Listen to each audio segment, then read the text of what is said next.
Hi, I just want to go through a really quick grip references video for all the mace classes and ideas and flows and whatnot that are on this channel and indeed in real life at the classes at Arm and Muscle Gym.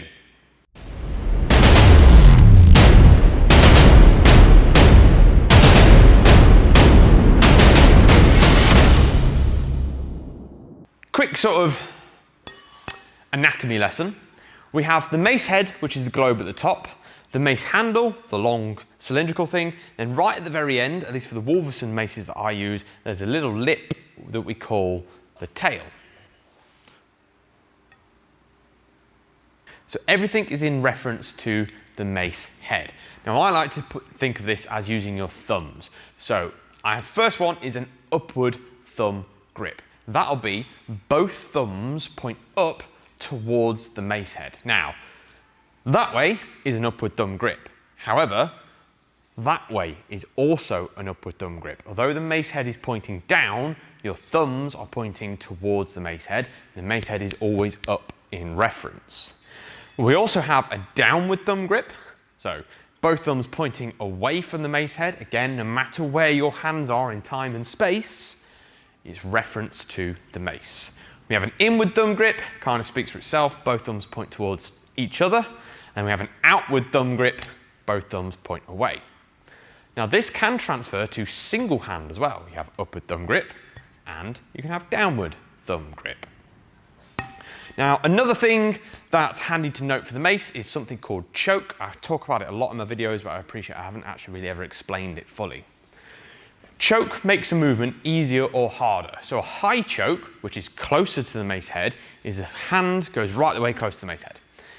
The lower your choke, the lower your hand gets. So you have a lower choke if your hand comes down the mace. And that's because if you have a high choke, that's fairly easy. Push the choke lower, it gets harder to hold because there's more leverage between your pivot point on your hand and the mace head. So you can always adjust your choke as you see fit and need to for your exercises to fine tune the difficulty. And the other thing I like to talk about a lot, or I say a lot, is something called lead and opposite grip. Your lead grip is your hand that's always closest to the mace head. So when you're in one hand, my left hand at the moment is currently my lead grip. That's also my lead arm, which is my lead side, which is also my lead leg. So if I ever say lead leg forward, that's the same leg as the hand that's closest to the mace head.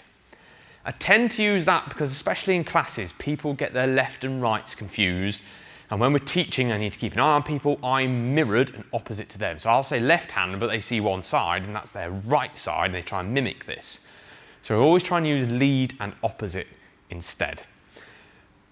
Cool. When you change hands, obviously your lead and opposite side also change depending on which hand is currently lead and opposite at the time, which is also another reason why I tend to use lead and opposite. So I hope those quick references for the mace grips will help you with all the other videos and flows and workouts on this channel. And if you have any more questions, do let me know.